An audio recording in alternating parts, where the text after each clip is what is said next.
¿Qué es lo que vamos a hacer? El trabajo obligatorio, la fase 5. No nos va a dar tiempo a ver entera la fase 5. Nos va a quedar por ver la segunda parte de la fase 5, que es el efecto estadístico. Hay 5 fases y nos toca la fase del análisis inferencial. La fase del análisis inferencial, que en el fondo es hacer el contraste de hipótesis, tan fácil como eso. El programa lo hace en un segundito. En principio lo que vamos a hacer hoy es la 5.1, que ojo, que la 5.2 es que hay que calcularla a mano, porque los programas estadísticos no calculan la fórmula que quieren ellos y la interpretación tal como la quieren ellos. Entonces lo tenemos que hacer a mano, por eso lo dejamos para otro día, porque ya sería demasiado. Pues venga, al lío, vamos a leer primero el enunciado y después os voy a enseñar dónde podéis encontrar una guía paso a paso de qué es lo que tenéis que hacer.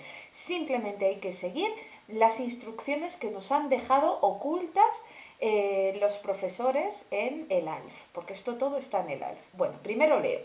Análisis inferenciales. En esta fase se utilizará la estadística inferencial para investigar si hay diferencias estadísticamente significativas en el nivel de sociabilidad en función de si las personas han recibido la formación o no. Es decir, buscamos evaluar la efectividad de la acción formativa diseñada por los pedagogos. Conocimientos previos necesarios para abordar esta fase. Tema 9, no sé por qué, la verdad, sinceramente no tengo ni puñetera idea de por qué el tema 9. Pues el tema 9 es como un totum revolutum de todos los temas. Ahí he mezclado el tema 9. Tema 11, que todavía no lo hemos visto, pero no pasa nada, porque el tema 11 realmente se trabaja bien poquito. Y el PDF correspondiente al tema 12, ese sí que lo vamos a utilizar.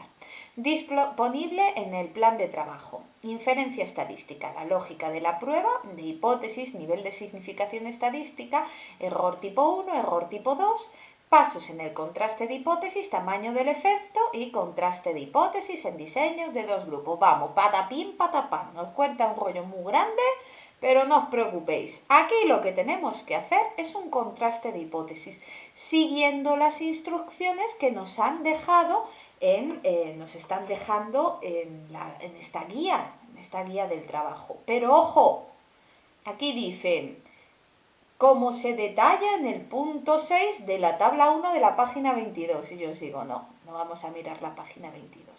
Nosotros vamos a trabajar a partir de la página 26. Porque ahí es donde está todo especificado paso a paso en un ejemplo que podremos utilizar. O sea, que mejor que nos den un ejemplo no va a haber. Pues venga, vamos al lío. Primero os enseño la página 22 que dicen ellos y después vamos a coger la que digo yo, que ya veréis que es mucho más funcional. Nos vamos a la página 22, primero lo que dicen ellos. Esto tarda un poco porque son un porrón de páginas. Venga, aquí está la tabla que dicen ellos. Y dicen, hay que hacer lo que dice este esquema a partir del punto 6. O sea, todo esto, ¿verdad? Hay que hacer. La fase 5 de vuestro trabajo va a ser todo esto de aquí. Primero, contraste estadístico de hipótesis, formulación de hipótesis estadística, formulación de hipótesis nula, formulación de hipótesis alternativa, elección de prueba estadística adecuada, establecimiento de nivel de significación alfa, definición de la distribución muestra respecto a la hipótesis nula, establecimiento de la región de rechazo de la hipótesis nula y decisión estadística de rechazo o no rechazo de la hipótesis nula. Decisión práctica, magnitud del efecto y conclusiones. Todo eso tenemos que hacer en la fase 5. Así, si lo vemos así, como lo ponen aquí, suena un poco a chino mandarín. Bueno, a lo mejor no a chino, a lo mejor a inglés, pero suena un poco raro. Pero si yo os digo que solo hay que seguir paso a paso lo que ponen a partir de la página 26, hacer lo mismo, escribir exactamente lo mismo que ponen en la página 26 en un ejemplo. Este es un ejemplo de un trabajo de hace de años, hace un potosí de años, hace muchísimos años.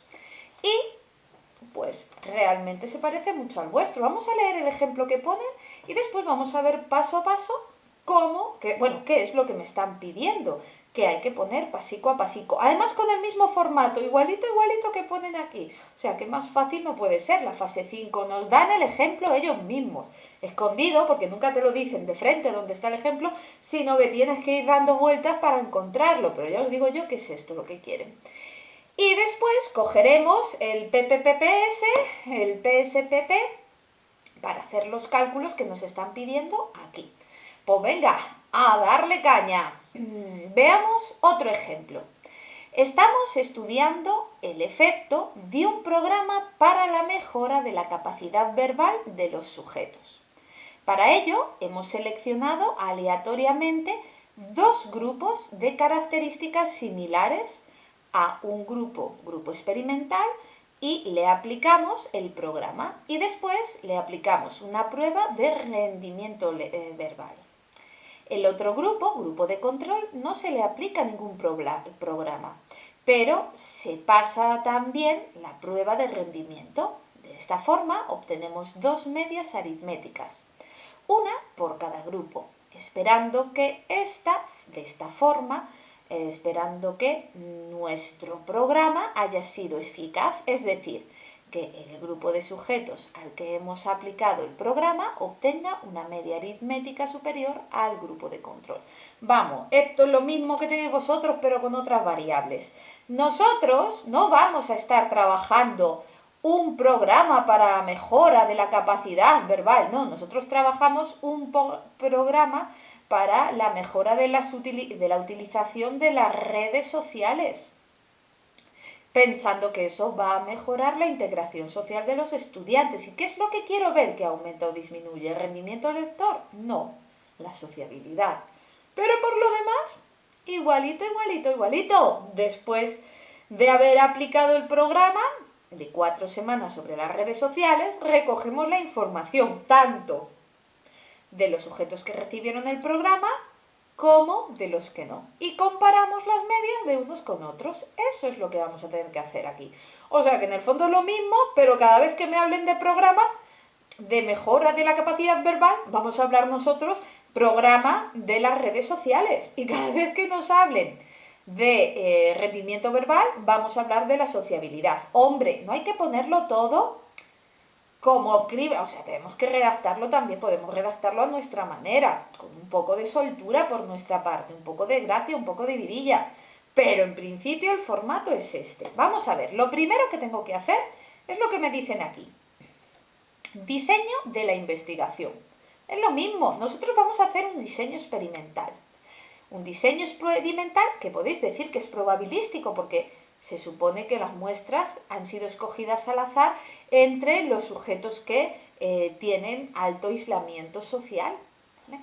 Bueno, pues ahí tendremos un estudio experimental, probabilístico y además, como dice ahí, es de post-test. ¿Qué es esto de post-test? Que yo no recojo los datos, aunque los tenga, no voy a trabajar con los datos de la sociabilidad de los inmigrantes antes de aplicar el curso, sino que solo voy a trabajar con los datos de después. Después de haber aplicado el curso de 4 semanas, recojo el nivel de sociabilidad de estos sujetos y los comparo con el nivel de sociabilidad de gente que no recibió ese curso. Bueno, pues eso es lo que hablan aquí de post-test. Tenemos dos grupos independientes. ¿Por qué? Porque no están relacionados. Estar relacionados significa que emparejo un grupo con otro, hablando de parejas, intentando relacionar un grupo con otro con otra variable. Y eso nosotros no lo hemos visto, con lo cual seguro que son grupos independientes. Pues ahí esto es la base. Nosotros tenemos que decir que se trata de un diseño experimental de dos grupos independientes con medidas post-test y que además es probabilístico.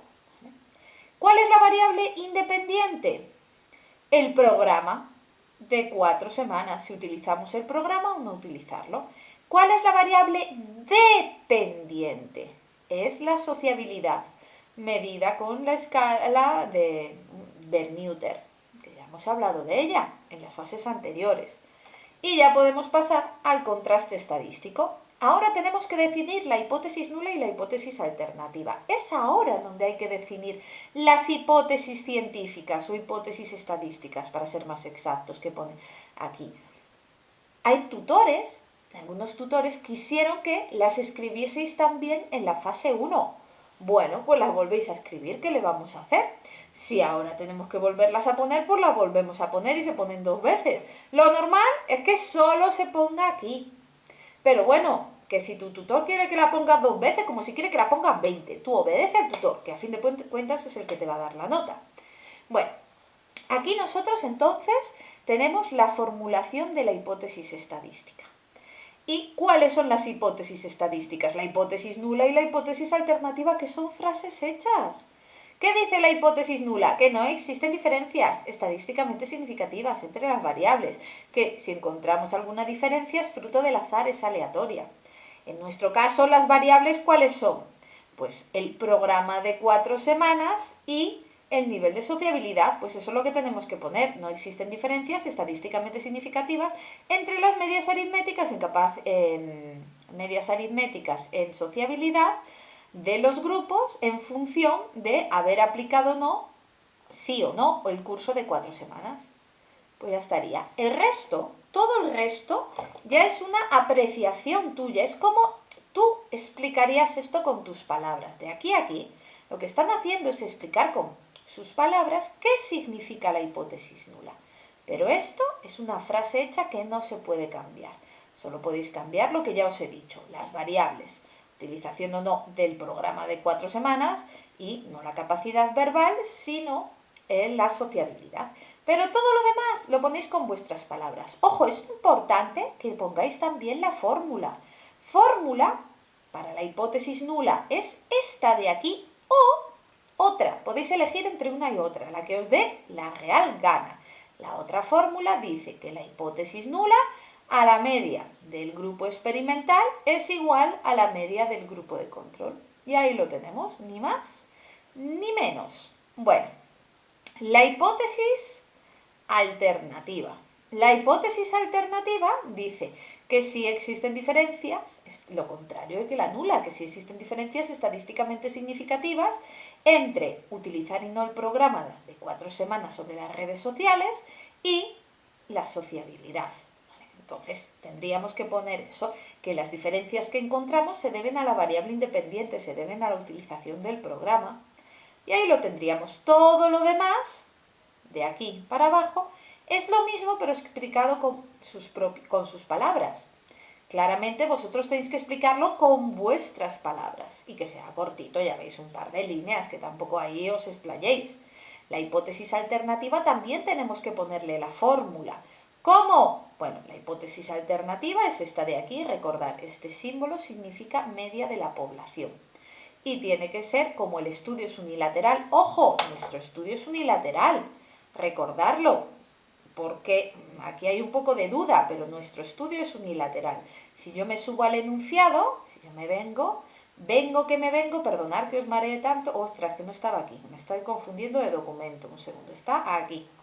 Si yo me vengo a donde está el enunciado, a donde está el chiquirriquitín, aquí está.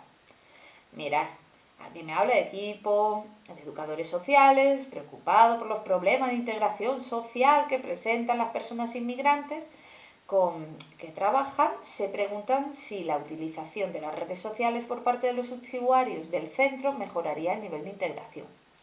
Bueno, aquí, si leemos todo el enunciado, no vamos a encontrar ni la palabra hipótesis ni la palabra diferencia. ¿Eso qué significa? Que yo, para saber si el estudio es unilateral o bilateral, tengo que leer todo el enunciado y mirar si en alguna parte de este enunciado consideran que las diferencias van a ser mayores en una dirección que otra, que no solo van a mirar si hay diferencias, sino que creen que va a mejorar, que el programa sí que va a funcionar, sí que va a mejorar. Si estuviese la palabra hipótesis o diferencia, solo me fijaría en esa frase y no haría falta que me lo leyese todo, pero en tanto que aquí no está esa frase, pues me tengo que venir aquí y veo que sí que consideran que una va a ser mejor que la otra. Por eso el estudio es unilateral. Bueno, tenemos un estudio unilateral y yo, entonces, a la hora de redactar la hipótesis alternativa, tiene que tener este formato. Si el estudio hubiese sido bilateral, en vez de este símbolo de mayor que, tendría que tener el símbolo de diferente. pero en tanto que el estudio es unilateral, pues así lo tenemos que poner.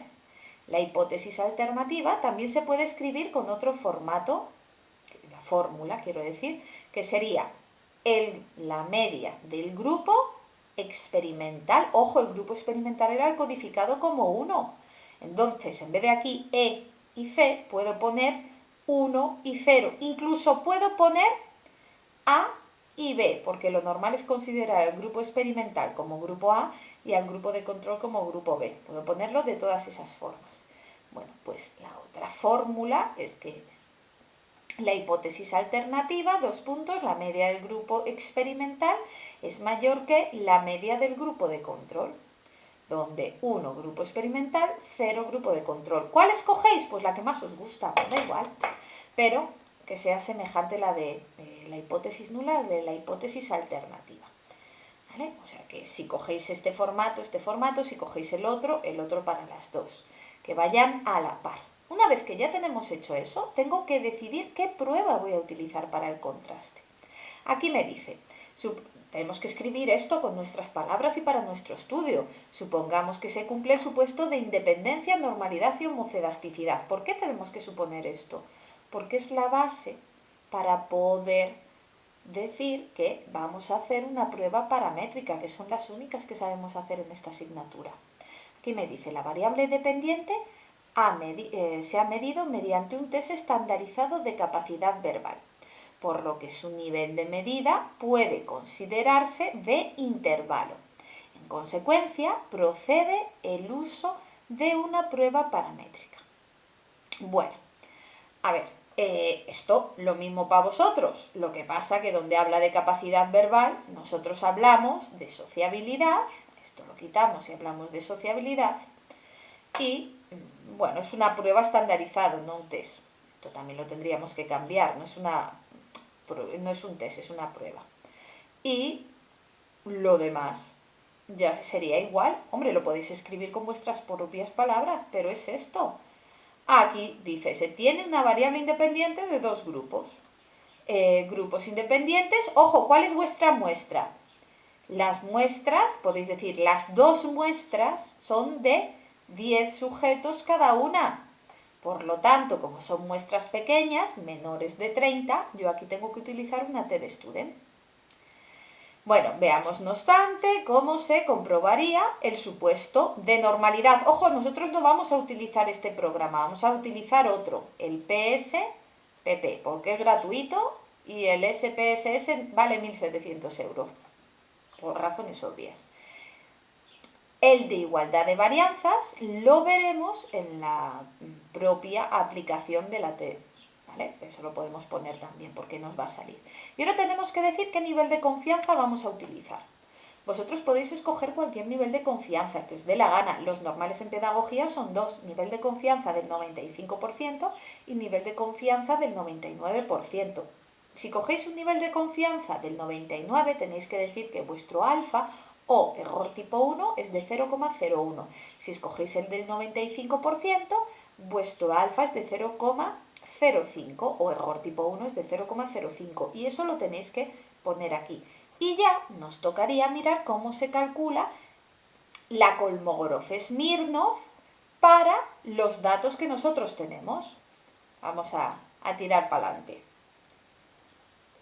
Lo primero que tenemos que hacer es venir donde pone vista de variables y en la primera variable tenemos que poner un grupo de control. Control, a ver si me deja escribir. Control. Y en donde pone la segunda fila de variables tenemos que poner experimental. Después tendremos que poner otras dos filas, una sociabilidad general y otra variable grupo, porque vamos a tener que trabajarlo así. Bueno, primero vamos a ir metiendo, y esto es lo más rollo, nos venimos a la vista de datos y vamos a ir metiendo los datos del grupo de control. Ya tengo aquí unos datos. Tengo unos datos y ahora tengo que hacer la normalidad. Pues venga, vámonos que nos vamos.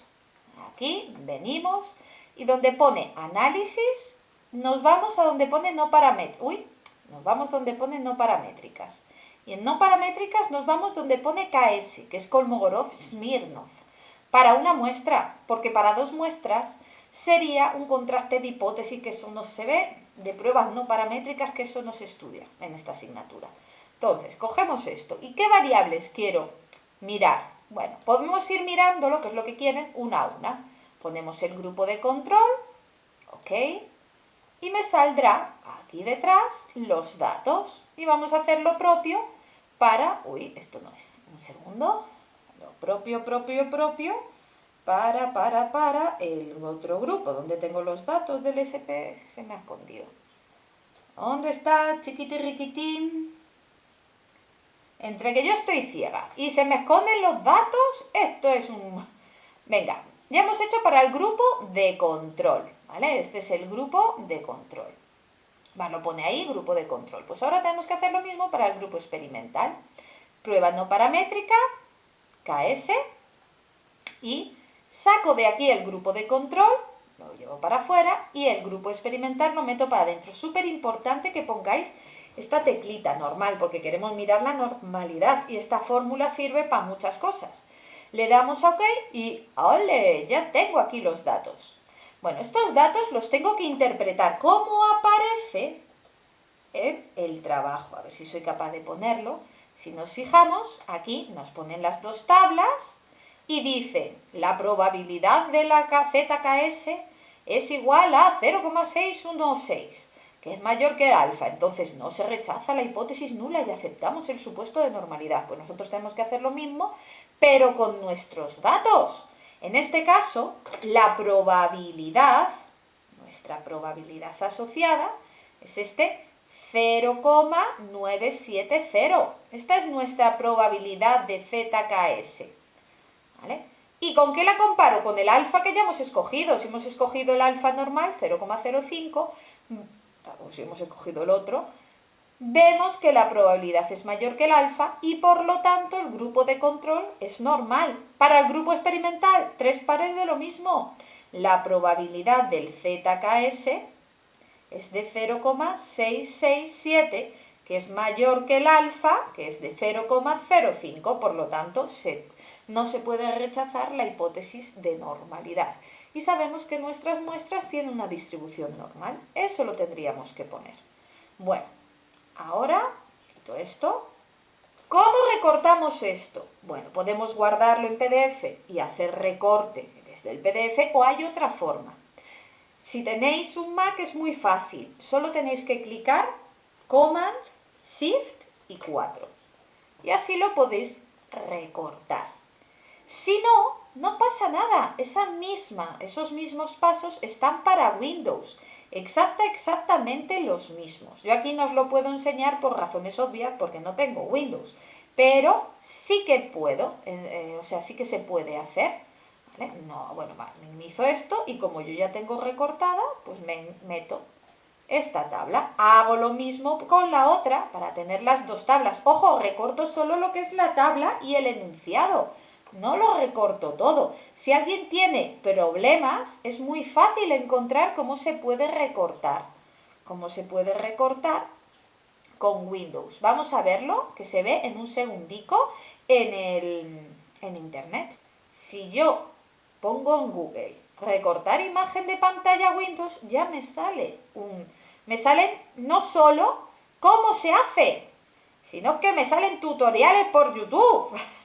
Me salen, y de hecho no hay solo una manera, hay 8 diferentes.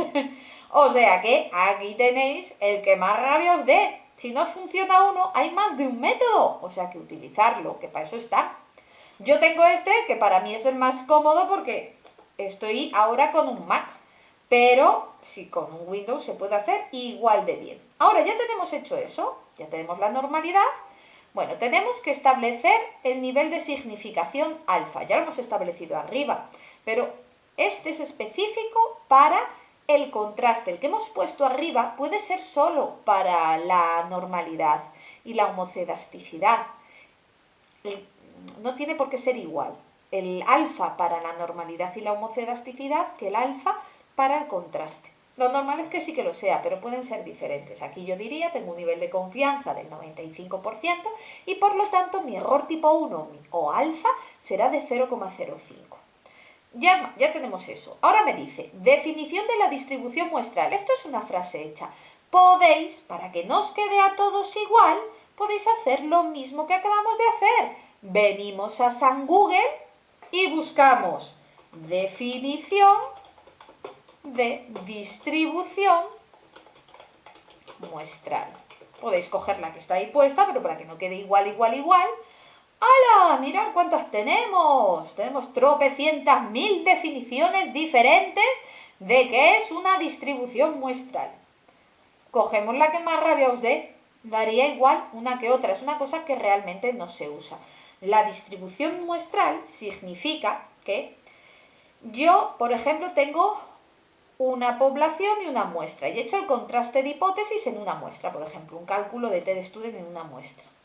Para asegurarnos que esto es extrapolable a la población, para confirmar que realmente mi cálculo me dice si se cumple o se rechaza la hipótesis nula en la población, lo que puedo hacer es sacar todas las muestras posibles de la población que tengan el mismo tamaño del que tiene mi muestra y calcular en todas ellas la TED-Student y comprobar que son similares por medio de cálculos de media y desviación típica con esos datos. Es un cogollo macabeo que no hace ni el tato, pero es una comprobación para ver que funciona bien. Ahí os piden simplemente que la definamos. No hay que hacerla, por suerte, solo hay que definirla. Y después tenemos que poner la gráfica, el establecimiento de la región de rechazo. Bueno, que es en una distribución muestral, que es una distribución muestral de frecuencias o de frecuencias relativas, como queramos llamarlo. Aquí es esta gráfica de aquí. Y tenemos, bueno, con valor t, cuya probabilidad, como tenemos un estudio unilateral, la gráfica será igual que esta. ¿Cómo consigo hacer yo una gráfica? Y todo el mundo me dice, ¿y cómo hago yo esa gráfica? San Google. Ponemos distribución muestral, lo mismo, pero quitamos, donde pone definición, quitamos definición. ¿Vale? Bueno, quitamos también el D. Le doy a Enter y ahora me voy a imágenes. Y voy bajando, que no me haya puesto definición, ¿vale? Y vamos a tener que encontrar, mirad, vamos a encontrar algunas distribuciones muestrales. Pero yo vamos a tener que bajar bastante. Mirad, aquí hay una, esta sería una distribución muestral. Aquí, esta no me sirve porque es bilateral. Aquí mira esta que mona. Hay muchas, ¿eh? Si vais bajando os encontraréis un potosí de ellas. ¿Vale? Aquí no me sirve porque no han definido si es unilateral o bilateral. Hombre, lo podéis hacer vosotros con Paint. Aquí hay otra, también unilateral. Vamos, que podéis encontrarla, que hay que bajar, que hay que currarse lo que... Este sería bilateral, no me sirve. Pero bueno, bajamos y lo acabamos encontrando. Se acaban encontrando. Tenemos que buscarlas unilaterales. Esta es bilateral, no sirve, pero bueno, os hacéis una idea. ¿Vale? Aquí tendríamos otra, aquí sería otra, da igual para qué lado. Solo tendríamos que copiar la gráfica, aquí habría otra. ¿Vale? Ni más ni menos, simplemente... Aquí esta no, porque... Bueno, no estaría mal, pero es que nuestra muestra es normal y esta tiene pinta de asimetría. Por eso yo no la cogería, pero esta, por ejemplo, sí. Da igual que la línea esté a la izquierda o a la derecha, realmente, no nos va a importar mucho. Lo ideal es que esté a la derecha, pero si la ponéis a la izquierda no pasa nada. ¿Vale? Y ahí ya podéis encontrarlo, que no es tan difícil. Lo la podéis hacer vosotros con Paint, pero es un coñazo, ¿para qué? Si nos lo dan hecha. Ahora ya tenemos que hacer lo gordo, que es el contraste de hipótesis. Bueno, tendremos que decir si se cumple o se rechaza la hipótesis nula y lo podremos hacer por la probabilidad de la TED-Student comparándola con el alfa o con el empírico comparándolo con el teórico o lo ideal con ambas cosas. Primero tenemos que hacer los estadísticos básicos del grupo de control y del grupo experimental, la homocedasticidad y los cálculos de contraste. ¿Cómo se hace eso? Pues con mucha paciencia. ¿Por qué? Bueno, primero tengo que rellenar las columnas de sociabilidad y de grupo. Bueno, aquí importante, a veces se pone tontorrón. A veces se pone tontorrón y no quiere bajar por debajo de esto. Entonces lo que tenemos que hacer es venir aquí y borrar. ¿vale? Esta tabla entera podemos eliminarla, ¿vale? Todo esto tendríamos que eliminarlo, porque si no, a veces se pone tontorrón y no deja funcionar. Bueno, si venimos aquí, yo he eliminado las dos primeras columnas y ahora he puesto todo de una como fuente ovejuna, los 20 sujetos, primero el grupo de control y después el grupo experimental y después la variable grupo, primero los 10 ceros y después los 10 unos. Lo tengo que poner así para hacer el contraste. Simplemente ahora tengo que ir a analizar y me voy a comparación de medias de TDStudent para grupos independientes. Me vengo donde pone variable de contraste, la variable que quiero contrastar en el fondo es la sociabilidad. Y la variable de agrupación, pues como su nombre indica, es la variable grupo. No tiene mucha más ciencia. Ahora, ¿qué es lo que tengo que hacer? Bueno, primero tengo que venir a opciones. ¿Vale? Tengo que venir a opciones y mirar que esté, si he cogido un nivel de confianza del 95%, que ponga 95. Si es del 99, del 99. Si no, lo cambio. Ahora, definir grupo. En donde pone grupo 1, aquí tengo que exponer, el grupo 1 es el 000, pues entonces pongo punto 00, que era como lo tendríamos. Le damos a Enter y bajamos. Y el otro era 1.00. ¿Vale? Damos a continuar y mirad, ya os da el OK, si no, no os pondría el OK. Ahora le damos a OK y en donde están los datos, un segundo que quito esto, por algún lado estarán los datos, y me tendrá que haber salido no solo los cálculos básicos, ¿vale? Grupo de control, grupo experimental, media, desviación típica y desviación, error de estimación de media, ¿vale? Para todo, sino también los cálculos de contraste, que están aquí, que esto es muy largo. A ver, primero de todo, ¿veis que no me deja escribir? Si pido que me haga cualquier otro cálculo, ¿veis que está muy justico? Pues le voy a pedir que me haga otro cálculo, por ejemplo, estadísticas descriptivas, aunque después no lo vaya a utilizar, de la variable grupo, ok. ¿Por qué he hecho esta chorrada? Que no me sirve para nada, porque ahora ya tengo espacio. Con no utilizar eso, me llega y me sobra. ¿Y ahora cómo lo recorto? Pues igual que lo hemos recortado todo. Bueno, primero tengo que esforzarme en mover y que se vea todo lo máximo posible, ¿vale? Que se vea, intentar que se vea la pantalla completa, ¿vale? Porque si no, va a dar problemas. Ahora, recortamos, como hemos hecho con el recorte de Windows o con el método de Mac que ya os he hablado. Cortamos esto. Cuidado que no os llevéis letras de otra cosa. Centrarlo bien y cuando lo tenemos, cogemos el Word, a ver dónde anda el niño, y ya lo metemos. Y aquí ya podríamos empezar a interpretarlo. Podemos hacerlo un poco más grande, pero no mucho más. Ahora tendremos que interpretar cómo sigue, paso a paso, siguiendo ¿dónde lo tengo? El niño este, aquí está. ¿Dónde está? Aquí está. Como dice aquí, tendremos que interpretarlo. Primero, mirar la homocedasticidad con la probabilidad de la F. Y después, el contraste general, que nosotros lo vamos a hacer de dos métodos, ponerlo de dos métodos, comparando el empírico con el teórico y la probabilidad con el alfa. Bueno, aquí, con estos datos que nosotros tenemos, miramos la homocedasticidad. ¿Y qué homocedasticidad tenemos? Bueno, la probabilidad asociada o sig es de 1. El alfa es de 0,05, es mayor la probabilidad que el alfa. Se cumple la hipótesis nula de homocedasticidad. Y eso significa que no existen diferencias estadísticamente significativas. ¡Ojo! Entre la muestra y la población, que es lo que dice la homocedasticidad. Que mi muestra y mi población son equivalentes, se parecen. Y cuando ya tengo hecho eso, puedo decir que vamos a continuar mirando el contraste principal.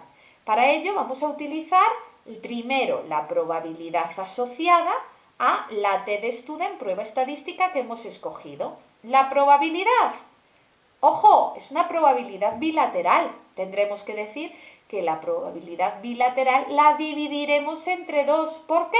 Porque mi estudio es unilateral. pero 0,000 entre 2 es 0,000, no cambia mucho. Lo comparamos con el alfa, que es 0,05, a vosotros os puede dar otro número, ¿eh? Y veo que es más grande el alfa que la probabilidad. ¿Eso qué significa? Que se rechaza la hipótesis nula principal y que sí hay diferencias estadísticamente significativas en el nivel de sociabilidad dependiendo de si asisten o no asisten al curso.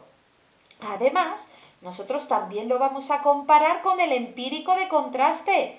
Yo tengo un empírico de contraste de 4,30. Un empírico de contraste de 4,30. Yo el empírico lo compararé con el teórico crítico o ideal. ¿Y cuál será vuestro teórico crítico?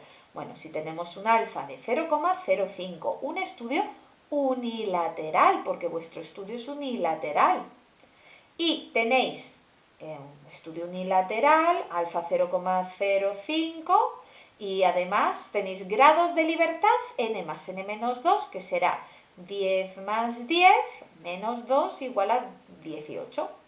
Bueno, 18. Pues nos venimos a la tabla, nos venimos al formulario, a ver si soy capaz. ¿Si es este? No, esto es la guía. A ver, un segundo, que las cosas de palacio van despacio y tengo muchas cosas abiertas. ¿Qué le vamos a hacer? Aquí está. Nos venimos al formulario a la página 25, que es donde está la tabla de la T. Para encontrar el teórico de la T tengo que irme a la tabla de la T. Primero busco en la primera columna los grados de libertad, que son 18. Y voy de 18 a 18. Después, como mi estudio es unilateral, me voy a la primera fila. Y ahí busco mi alfa, que era 0,05. Si habéis escogido un alfa de 0,01, pues vais a 0,01. Y trazo una línea para abajo y me da 1,734. Si habéis cogido un alfa de 0,05, este será para todos igual, para ti, para mí, para ella, será vuestro valor teórico. Y ya está, ya es súper fácil. ¿Qué tengo que hacer? Pues sin ninguna complicación. Bueno, la complicación es encontrarlo, pero hacerlo no es complicado. Y además recordar, porque tengo memoria de pez, 1,74.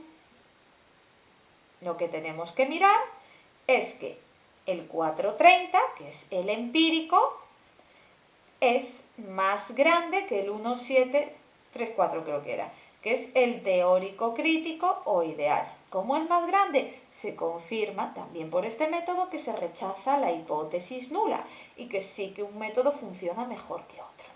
El resto de la fase, que serán las conclusiones y el efecto, como hay que calcularlo a mano, el efecto Cohen hay que calcularlo a mano, lo veremos el próximo día. Y nada más y nada menos, el próximo día más y mucho, mucho, mucho, mucho mejor.